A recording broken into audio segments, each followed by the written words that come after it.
Next is important questions of NCERT exemplar 12.3 and 12.4 के भी करेंगे हम, ठीक है। तो 12.3 और 12.4 के ये इम्पॉर्टेंट क्वेश्चंस हैं। सैम्पल क्वेश्चन 5 में देखो 12.3 के 3 cubes of a metal whose edges are in this ratio 3:4:5।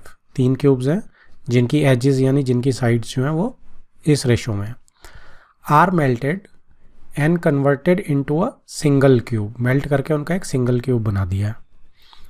Whose diagonal is this centimetre. Whose diagonal, ये कंसेप्ट हमारे लिए नया है, ठीक है। तो स्टोरी क्या है कि मेरे पास 3 क्यूब्स हैं, ठीक है, ऐसे। अच्छा, इसको 3 नहीं करता, ये 3 है मेरे पास ऐसे,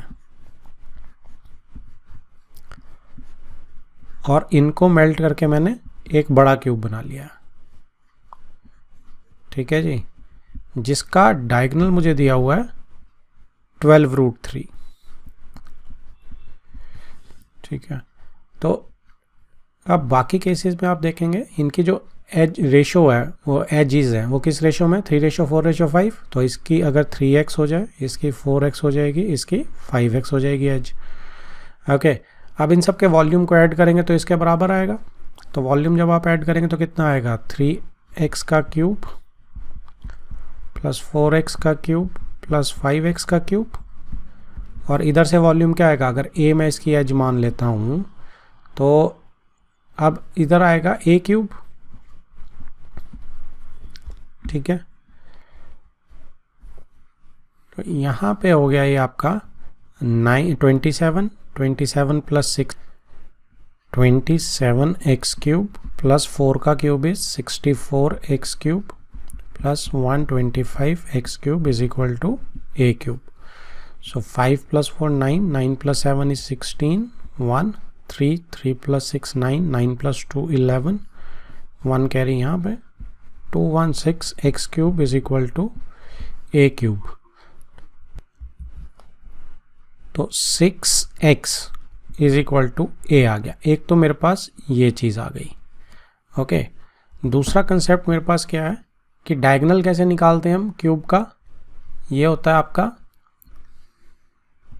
a cube plus a square plus a square plus a square under the root, right, यानी कि √3 a स्क्वायर यानी कि √3 है। ये डायगोनल की लेंथ होती है, ठीक है। This is length of diagonal. अब डायगोनल की लेंथ आपको 12√13 यहाँ पे दी हुई है, तो 12√3। तो यहाँ से क्या आ गया, a इज इक्वल टू 12 आ गया। तो इस a को मैं यहाँ पे प्लेस कर सकता हूँ। तो जैसे मैं इसको यहाँ प्लेस करूँगा क्या चीज़ आ जाएगी मेरे पास, 6x इज इक्वल टू 12। तो x कितना आ गया 2। अब x 2 आ गया तो ये साइड एज कितनी होगी 6, ये 8 और ये 10, ठीक है, सेंटीमीटर्स में सारे। उसने बोला था ना find the edges of the 3 cubes, तो तीनों क्यूब्स की एजेस हमारी आ गई। तो डायगोनल का यूज ऐसे होगा इसमें, ये कंसेप्ट हमारे लिए नया था। Next is question number 8। Exercise का है ये question number 8। 2 solid cones A and B are placed in cylindrical tube. 2 solid cones हैं A B, उन्हें सिलेंड्रिकल ट्यूब में हमने रख दिया, ठीक है, एज शोन इन फिगर। नीचे दी हुई है ये वाला और ये वाला आप कौन मान सकते हैं। The ratio of their capacities is 2:1। तो कैपेसिटी का मतलब क्या है, वॉल्यूम की रेशो दी हुई है। तो वॉल्यूम A है जो upon volume B is equal to 2:1 है, तो 2/1 आ गया, ठीक है जी। Find the heights and capacities of the cones. तो हाइट भी निकालनी है और कैपेसिटीज भी, वॉल्यूम भी निकालना है कोन का। Also find the volume of the remaining portion. Remaining portion कौन सा है, अगर 2 कोन हटा दो ये और ये, तो इस रिमेनिंग पोर्शन का भी हमने सिलेंडर में से, क्योंकि पूरा तो सिलेंडर है ना, उसके अंदर इंसर्ट किया हुआ है, तो इसका भी वॉल्यूम निकालना है। तो अगर मेरे पास दोनों कोन्स का वॉल्यूम आ जाएगा तो काम हो जाएगा। अब रेडियस तो दिया हुआ, क्या दिया हुआ है, डायमीटर है कि रेडियस है, लेट मी चेक। यहाँ पे कुछ लिखा उसने, अब उसने कहीं लिखा नहीं है तो मैं मान के चल रहा हूँ ये पूरा ही है, क्योंकि उसने लाइन नहीं लगाई कहीं से कहीं तक, तो हम इसकी रेडियस 3 ले लेंगे। ठीक है, इस कोन की रेडियस भी 3 हो जाएगी, राइट। हाइट हमारे पास नहीं है, तो अगर मैं एक कोन की हाइट को h ले लेता हूँ तो दूसरी कितनी हो जाएगी 21 माइनस h, क्योंकि 21 जो है मेरी टोटल हाइट है, टोटल लेंथ है यहाँ से लेके यहाँ तक। ओके, तो अब इसमें मेरा जो मुझे गिवन है वो क्या है कि वॉल्यूम A जो है और वॉल्यूम B वो 2:1 है, तो इसी में डाल देता हूँ। तो इसमें वॉल्यूम A अगर मैं A इस कोन को बोल देता हूँ और B मैं इस कोन को बोल देता हूँ, तो volume A it is 1/3 pi R3 square H over volume of B 1/3 pi R square 21 minus H, ये हाइट हो जाएगी ना इस कोन की, इज इक्वल टू 2:1। अब ये तो देखो सारा ही सेम है, अब क्रॉस कर दो तो 2H नहीं खाली H आएगा, ये वाला is equal to 2 into 21 minus H, इस साइड कर देते हैं, तो H is equal to 42 minus 2H, इधर जाएगा तो 3H हो जाएगा, और H आपका कितना आ गया, ये आपका 14 आ जाएगा। तो 14 यूनिट्स इसके किस में दिए हुए, सेंटीमीटर्स में, तो हाइट आ गई मेरी 14 सेंटीमीटर किस कोन की, A कोन की। तो 21 माइनस H, 21 माइनस 14 7 आ गई मेरी B की, तो पहला चीज़ हो गई मेरी हाइट्स निकल गई मेरी।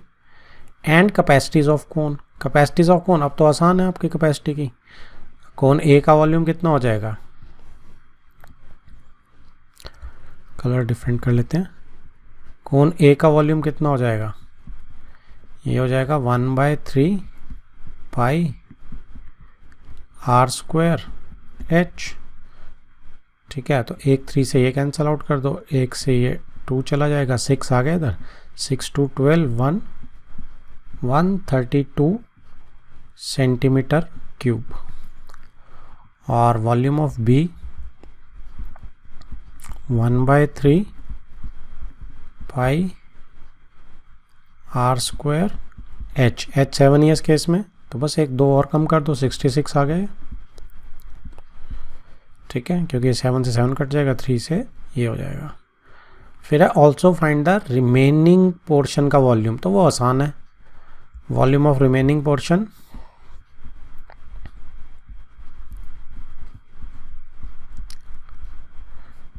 Volume of cylinder minus volume of both cones. Volume of cylinder कितना है, पाई R स्क्वायर H, पाई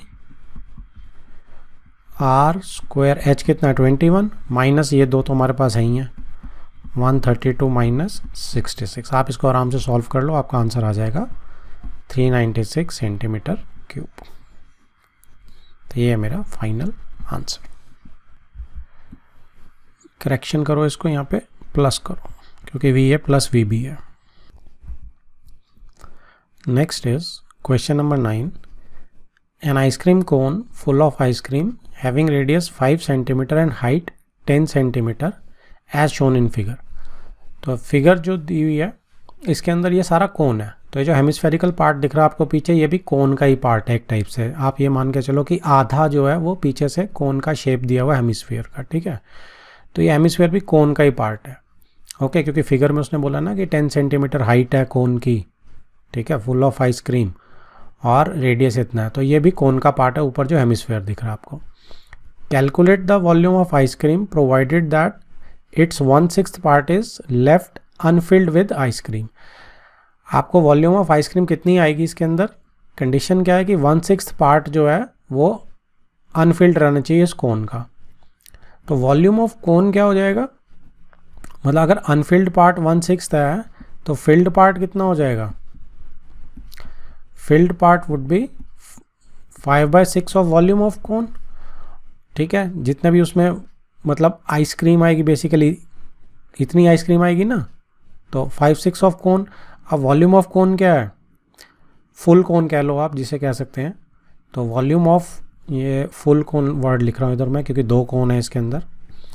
तो volume of full cone is equal to volume of ऊपर hemisphere this one and volume of cone ये नीचे वाला, right. तो इसमें अगर आप वैल्यूज डालेंगे तो क्या आएगी, हेमिस्फीयर इज 2/3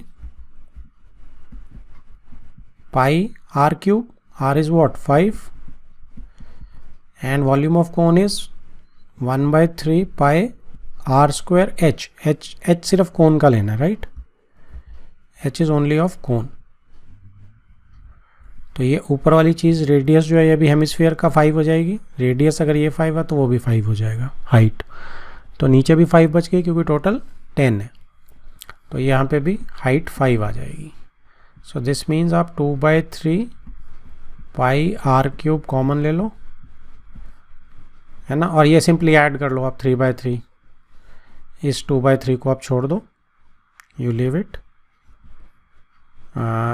या आप इसकी जगह आई वुड सजेस्ट 1/3 कॉमन ले लो, पाई आर क्यूब, इधर से 2 बच गया, इधर से 1 बच गया, 2 + 1 हो जाएगा, ठीक है। आप इसको सॉल्व करेंगे, आपका आ जाएगा 392.85 राइट सेंटीमीटर क्यूब। तो ये आपके किसकी, फुल कोन की कैपेसिटी आई है। तो आपको आइसक्रीम जो है वो तो 5/6 पार्ट में चाहिए क्योंकि बाकी 1/6 तो अनफिल्ड है।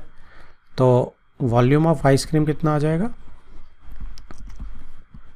5/6 of 392.85 and it is equal to 327.4 centimetre cube approx, ठीक है। राउंड ऑफ वगैरह करके आएगा। So this is your answer. Next is 10th question. Marbles of diameter 1.4 centimetre diameter है, ठीक है। तो अगर आपको रेडियस लिखनी है याद रखने के लिए तो ये चीज़ों को ऐसे लिख लिया करो, ठीक है। Are dropped into a cylindrical beaker, cylindrical beaker है, ऑफ डायामीटर, ये भी डायामीटर है 7 सेंटीमीटर, ठीक है। तो यहाँ भी 7/2 बन जाएगी रेडियस। कंटेनिंग सम वाटर, तो सिलेंड्रिकल बीकर में पहले से कुछ पानी है। Find the number of marbles that should be dropped into the beaker so that the water level rises by 5.6 centimetre. बहुत अच्छा क्वेश्चन है, बहुत डिफरेंट टाइप का, ठीक है। और इसके जैसे बहुत सारे क्वेश्चन बन सकते हैं। कंसेप्ट सिर्फ इसी से पकड़ना कि जिसमें भी वाटर लेवल राइज करता है या डिप करता है उन क्वेश्चंस को हम कैसे करते हैं, ठीक है। ये है इसका मेन, क्योंकि उसके अंदर पानी ऑलरेडी पहले से है, उसमें मैं कितने मार्बल्स और डालूं कि उसका पानी का लेवल जो है इतना रेज हो जाए, ठीक है जी। अब देखो मेरे पास जो बीकर है वो ऑलरेडी सिलेंड्रिकल है,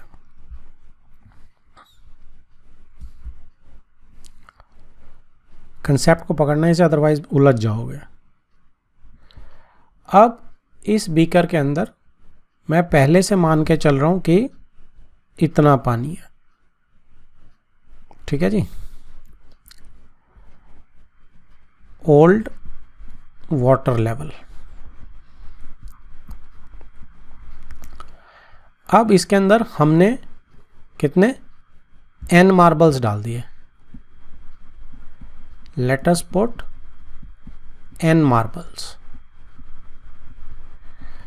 n मार्बल्स आपने डाल दिए तो n मार्बल्स के बाद पानी का लेवल यहां पे आ गया,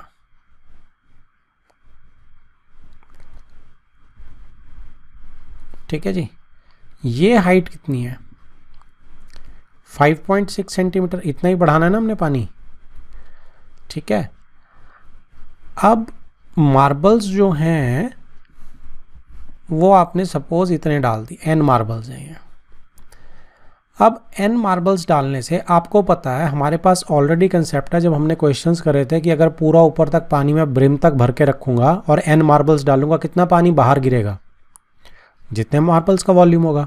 सो बेसिकली कंसेप्ट क्या है कि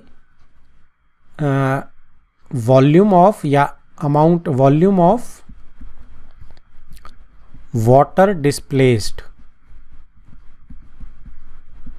कितना पानी डिस्प्लेस होता है, is equal to volume of n marbles, n marbles के वॉल्यूम के जितना हमारा पानी डिस्प्लेस होता है हमेशा, यहाँ पे भी यही कंसेप्ट लगेगा।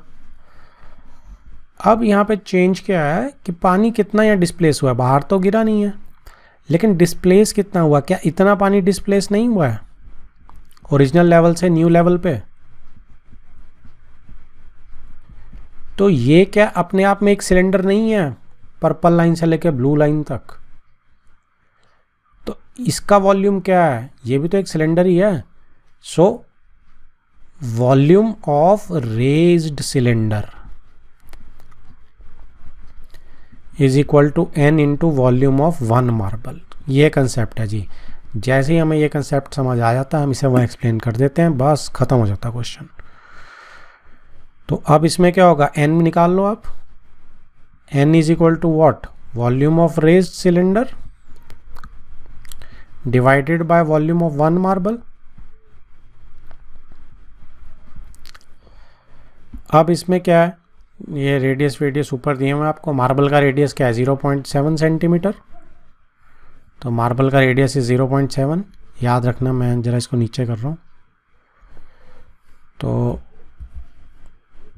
Volume of raised cylinder pi r, cylinder का रेडियस क्या है 7/2 स्क्वायर, h कितना है 5.6 ओवर मार्बल का रेडियस, तो इसका वॉल्यूम क्या बनेगा 4/3 एन यहाँ पे पाई r क्यूब, r कितना था ऊपर, क्या याद रखने को बोला था मैंने आपको, 7 ना, 0.7।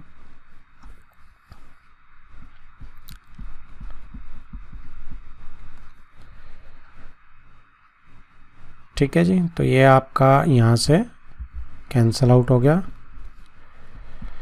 ये आप 7 इंटू 7 इंटू 56/10 लिख सकते हैं।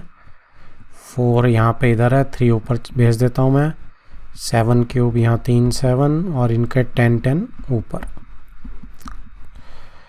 तो काटेंगे अगर आप तो 7 2 कट गए, 1 7 8 56, 10 1 कट गया, 4 का 2 से 8 उड़ गया।